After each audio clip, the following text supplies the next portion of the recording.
შემეცნებით საგანმანათლებლო პროექტი რადიო კინო მზადდება სტუდია კოცის ბაზაზე. პროექტის ხელმძღვანელი კობა ცხაკაია. პროექტის რედაქტორი ნინო ჩხიკვიშვილი. თბილისი 2025 წელი.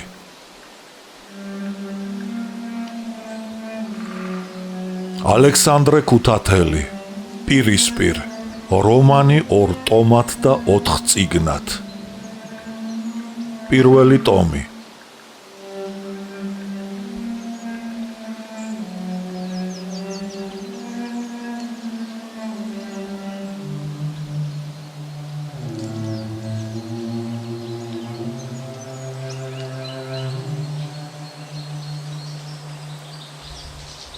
ცუდი პაემანი, მე-12.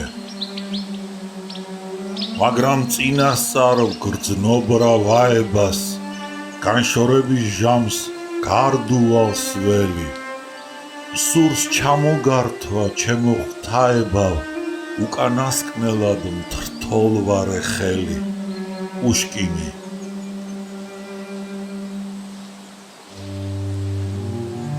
იანვარს საღამოს ესტატე მაყაშვილის მზარეული ევტიხის სირაძე ესტუმრა კორნელის და პატარა კონვერტი გადასცა.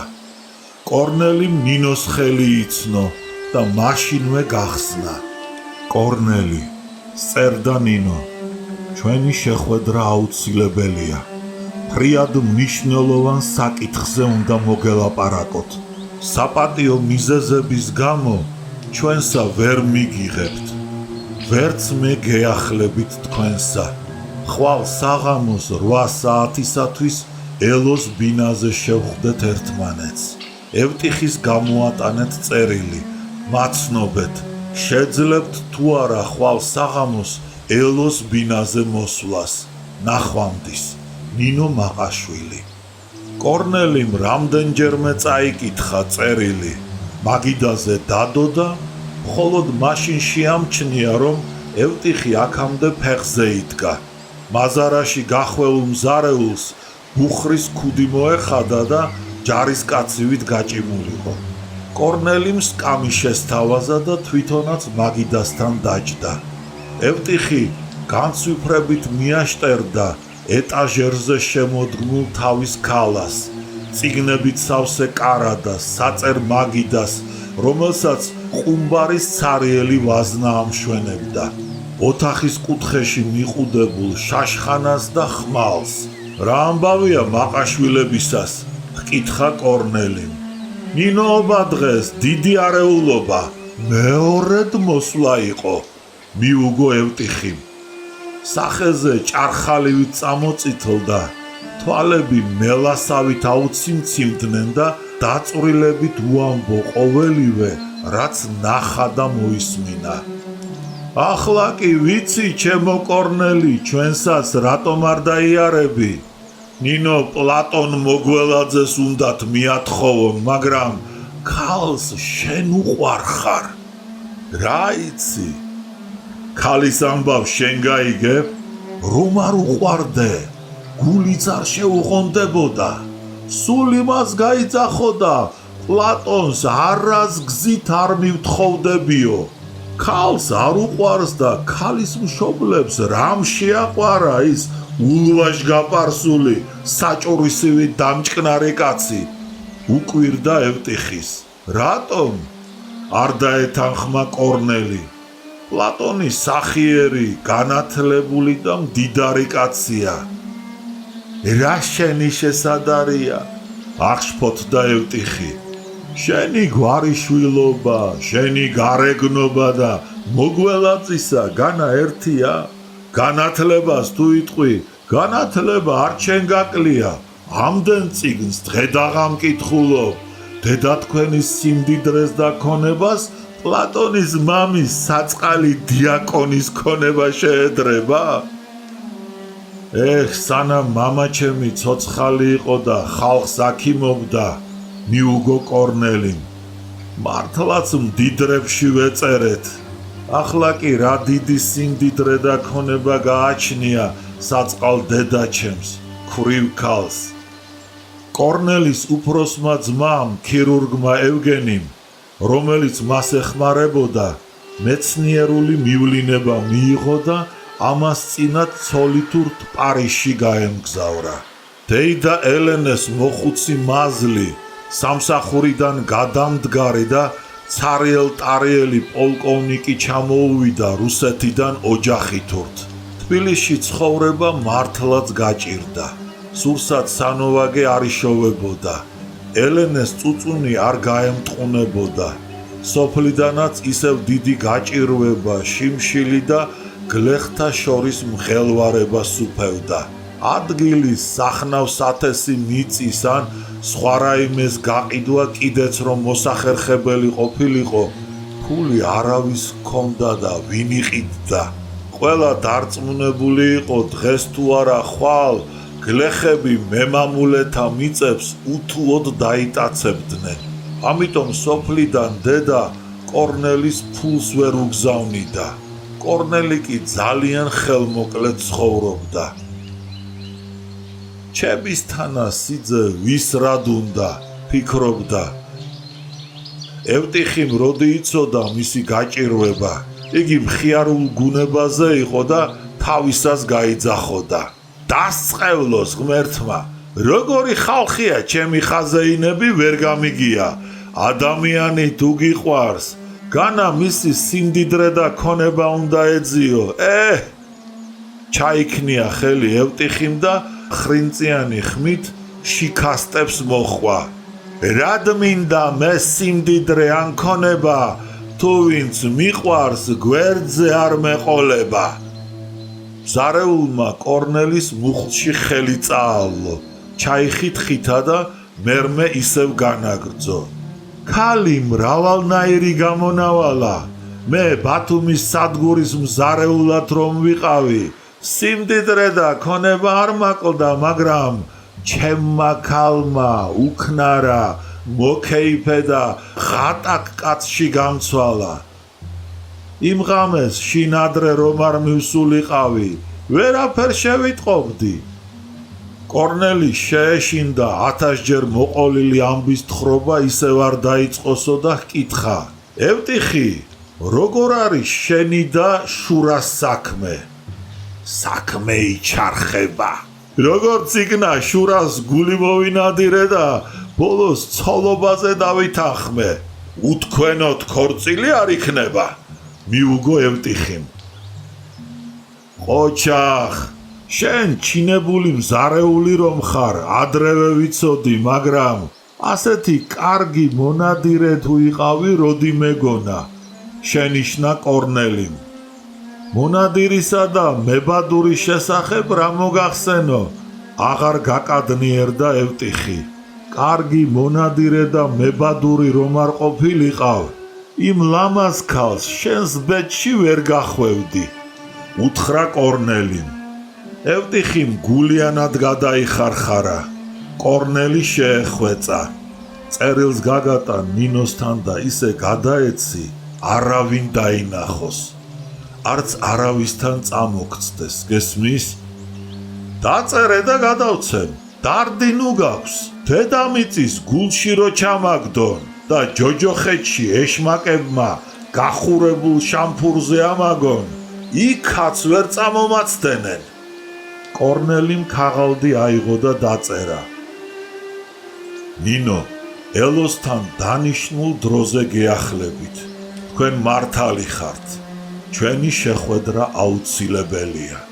მერე გაჩერდა და სხვა ვეღარაფერი ვერ დაუმატა, რადგან მოზღვავებული გრძნობის დაოკება ვერ შეძლო. ადგა, კარადა გამოაღო, შენახული ერთი ბოთლის სანთლის არაყი გამოიღო და კარგი ამბის მახარობელს, სირაძეს, საჩუქრად მიართვა. ზარეულს თვალები კვლავ ისევ აენთნენ, როგორც ღამეში კატის. ფანჯარასთან მივიდა, ბოთლი მაღლა ასწია, გახედა და დაიძახა. ჰო, რა ანკარა არაყია? კორნელი გენაცვალე სულში. თუ გაგიჭირდეს ჩემი სახელი ახსენე და მაშინვე შენთან გავჩნდები. ნუ გეშინია, ჯარში ნამსახური ვარ, ომში ნამყოფი და დაჭრილი. თოფი არაღის ხმარება შენზე უკეთ ვიცი. თუ გინდა ბატონის ქალს მოგატაცინებ, ნაბაჩი გავახვევ და სადაც მეტყვი იქ მოგიყვან. მოგიკვდეს ბიჭი არსენა. კორნელიმ გაიცინა და აბეზარ მზარეულს მადლობა გადაუხადა. ევტიხიმ ბოთლი მაზარის ჯიბეში ჩაუშვა, ზეთ ჭორფლიანი ხელი სასოებით დაადო და კორნელის დაემშვიდობა. კორნელი საპარიკმახეროში შევიდა და მერე ელოს ბინისაკენ გაეშურა. საპარიკმახეროში დიდი რიგი იყო და დანიშნულ ვადაზე მისვლა 20 წუთით დააგვიანა. აემანზე დაგვიანება კი შეყვარებულთა ჩხუბის და უკმაყოფილების საბაბია. ამიტომ როცა კორნელიმ ბორჯომის ქუჩაზე ელოს ბინის კარებზე დააკაკუნა, ოთახიდან ქალის ანჩხლი ხმა შემოესმა. ვინ არის? ტანში გააცივა. მე ვარ კორნელი. გაუბედავად მიუგო ჭაბუკმა. ქალმა კარი გაუღო. ჩქარი ნაბიჯით წავიდა, ტახტზე დაჯდა. ფეხები აიკეცა და ზედ კაბის კალთა გადაიფარა. მერმე სახეზე წამოწითლდა და სიცხიანსავით თვალები კორნელის შეანათა. კორნელიმ მაჯის საათს დახედა და ბოდიში მოიხადა. უკაცრავად 20 წუთით დამაგვიანდა. 20 წუთით კი არა, 40 წუთით. 20 წუთი მიუმატა ნინომ. ამრეზილ და გაბუტულ ბავშვივით საყვედურები დაიწყო. ასეა ყოველთვის. ვისთანაც გულით შეხვედრა გსურთ, დანიშნულ დროზე ზუსტად გამოცხადდებით ხოლმე. აბა თქვენ საყვარელ მეგობრებს თუ აკადრებთ მაგას. მარგარიტა ლეცთან შეხვედრას ხომ არ გულისხმობსო, გაიფიქრა კორნელიმ და დარცხვენით შენიშნა. ვინ მეგობრებს? თქვენ კარგად იცით, მოუჭრა ქალმა. უი, ჩემ თავს, გაიფიქრა კორნელიმ და პასუხი მიკიბ-მოკიბა. ჩემი მეგობრები ყველანი ომში დაიხოცნენ. გრიგოლ ცაგურიშვილი, ჯვებე მიქელაძე, საბრალო ყმაწვილი კანარეიკა. კანარეიკა ვინ არის? ასპინძის ბრძოლაში მოკლულ კაკო ბაქრაძეს ჩვენი ბატარეის ბიჭები კანარეიკას ეძახდნენ. განა სხვა მეგობრები არ დაგრჩათ? დამრჩა, მაგრამ რა? საცოდავი პეტრე ცხომელიძე მძიმედ არის დაჭრილი. მიხა სანდრო ხოტივარს, გიგა ხუციშვილს, მიტო ჩიკვაიძეს და კუკური ზარანდიას კი ამ ბოლო დროს იშვიათად ხვდები, მიუგო კორნელიმ. თითქო იშვიათად ხვდებით. თქვენი სომეხი მეგობარი ლეონ მერაბიანი და გერმანელი ქალი მარგარიტა ლეტცი რად დაივიწყეთ? გესლიანა ჩიაპარა ნინო. კორნელი გაშტერდა და მერმე ჰკითხა. ლეონ მერაბიანი საიდან იცით ვინ არის? ან მარგარიტა ლეტცის ხსენება რად დაგჭირდათ? ალბათ მიხა გეტყოდათ. მიხა მე არც მინახავს. ახლა ქალაქში ყველანი ამაზე ლაპარაკობენ. კორნელი დეზერტირია, ქართველების მტრებს მეგობრობს, გერმანელ ქალთან დროს ატარებს და ქეიფობსო. მიუგო ნინო. კორნელის კარგა ხანია რაც არ ენახა ნინო და ამ ხნის განმავლობაში ქალი მეტად ნერვიული გამხდარიყო. უთუოდ მიხა გამცემდა. ან იქნებ ქალებმა მარგარიტა ლეტცმა და ქეთო მაღალაშვილმა ილაყბეს. ამ დასაწვავ ჭორიკანა ქალებში განა რამე დაიმალება? გაიფიქრა კორნელიმ და ნინოს ცივად მოუჭრა. ილაპარაკონ რამდენიც სურდეთ. მარგარიტა ლეტცი თქვენი ბიძის, ჯიბოს მეგობარია და არა ჩემი. იგი მე არ დამიპატიჟნია. არც რამე საქმე მაქვს მასთან. მიუგო კორნელიმ და მერმე ლეონი დაიცვა. ლეონი ჩვენი მტერი არ არის. ნინომ თავი ჩაჰკიდა.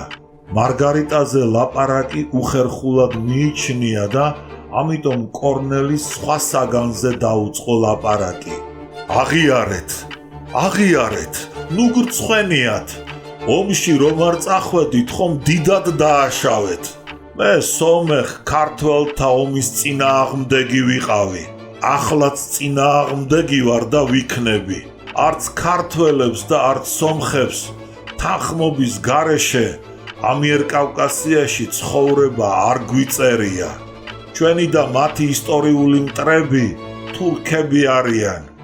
განა არ ვიბრძოლე მე მაშინ, როდესაც თურქები თავს დაგვესხნენ. თუ მათ შემოგვიტიეს, მე ისევ ჯარში წავალ და თავგამეტებითაც ვიბრძოლებ. ვნახოთ, თქვენ ძალიან ცუდი თვალით მიცქერით ამ ბოლო დროს, მაგრამ ეს თქვენი ბრალი როდია? წყენით უთხრა კორნელიმ. მაშ ვისი? თქვენი მშობლების, ნათესავების. გულთმისანი ყოფილა, გაიფიქრა ნინომ და ხანგრძლივად დააცქერდა სტუდენტურ შავ პალტოში გამოწყობილ ჭაბუკს. მის გიშრისფერ გვერდზე გაყოფილ თმას და ლამას თვალებს. ისევ მოეწონა კორნელი, ისევ მოუნდა ტრფიალი, მაგრამ თავი დაიჭირა. თვალზე ცრემლი მოადგა და ნაზად დახარა თავი. კორნელიმ გულითადი ხმით უთხრა: ნინო, ჩხუბს თავი დავანებოთ, თქვენც წვალობთ და მეც მაწამებთ. შეიძლება პალტო გავიხადო. ქალი შეკრთა. მაშინვე მოაგონდა ელოს თქმული. ის გაიძვერა, ისევ ტკბილად მოჰყვება სიმღერას. შენ გადნები და ისევ თავიდან დაიწყება თქვენი რომანი და ერთმანეთის წამება. ეს მოაგონდა ნინოს წამოიჭრა და დაიძახა. არა, შინ წასვლის დროა. პალტო ჩაიცვა. უკანა კარებით კორნელი აივანზე გაიყვანა. გასაღები ელოს მეზობელს დაუტოვა და ქუჩაში გავიდა. კორნელი გვერდით მიჰყვებოდა. მათი საუბარი არ ეწყობოდა. ვერის აღმართი დუმილით აიარეს. მხოლოდ გრიბოედოვის ქუჩის დასაწყისთან შედგა ნინო. კორნელი შეხედა, გაფითრდა და უთხრა: კორნელი, როდესაც ცოლობაზე დაგთანხმდით, მაშინ ძალზე გამოუცდელი, მიამიტი და სულელი ვიყავი. ახლა კი ნინომ ბრაზით ტუჩი მოიკვნიტა, შერცხვა, თავი ჩაჰკიდა და ქუჩის აღმართს ნელი ნაბიჯით ახვა. რისთვის ამბობთ მაგას? ჰკითხა კორნელიმ და მაშინვე შენიშნა, როგორ შეეშალა ფეხი ნინოს. ქალი მთვრალივით დაბარბაცებდა და კორნელის მიუგო. მე ის არა ვარ, რაც ვიყავ. ბევრი რამ გადავაფასე, ბევრი რამ გავიგე თქვენ შესახებ. მაინც რა გაიგეთ? ის რომ თქვენ არ ახართ გულწრფელი, თქვენ სრულობდით, თქვენ მე არ ყვარები ვართ, მატყუილებდით, მღალატობდით. ნინოს ცრემლი მოერია. ნინო, გეყოფათ. შეძახა კორნელიმ და შეჩერდა. არა, მე იმიტომ დაგინიშნეთ პაემანი, რომ თქვენთვის ყველაფერი მეთქვა. ცუდი პაემანი გამოვიდა. მე ვიცი რომ ცუდია, მაგრამ იძულებული ვარ. ვარი გითხრათ თქვენ ცოლობაზე. მე თქვენი მეშინია, მე თქვენი არ მჯერა. ნინოს ხმა უკანკალდა, ამოიოხრა და ჩქარი ნაბიჯით გასწია შინისაკე. თითქოს ეშინოდა ქუჩაზე არ დავეცე და სახლამდე როგორმე მივაღწიო. კორნელის თავზარი დაეცა, ერთბაშად გაშრა და მხოლოდ ესა თქვა: განა დამშვიდებით არ შეიძლებოდა მოგველაპარაკნა. სჯობდა არ ეთქვა, რადგან ქალი აილეწა, აღშფოთდა და ენამ წარეთ შენიშნა. ეს თქვენ შეგიძლიათ ასეთ რამეზე მშვიდად ლაპარაკი. მე არ შემიძლია. მე მეზისხება. ნინო წინაკარებში შევარდა. კორნელი კვალდაკვალ მიხვა. ქალმა ბარბაცით აირბინა კიბე. კარებთან შედგა, მიაწვა და სახელური მოსინჯა. ცოტა ხნის დუმილის შემდეგ კორნელი შეხედა და გაუცდა. კორნელის ქუდი მოეხადა და თმას წეწოდა. თითქო ქარიშხალმა გადაურბინაო, გახელებული და დადუმებული იდგა, კლავები ჩამოსცვენოდა. თითქო ქარმა ხეს ტოტები მოამსხვრიაო, თითქოს მეხი დაეცაო. ისე უცნაურად ანათებდნენ და კიაფობდნენ სიბნელეში მისი თვალები. სესეულად იწვოდა ჭაბუკი. ნინომ ხელი გაუწოდა და უკანასკნელად უთხრა: მშვიდობით. მე ცოლობაზე უარს გეუბნებით, მაგრამ ეს იმას არ ნიშნავს, რომ ერთმანეთს მტრად უნდა მოვეკიდოთ. ჩვენს დამოკიდებულებაში ბედნიერი დღეებიც იყო. მიპასუხეთ, განა არ იყო? განა არ იყო? განა არ იყო?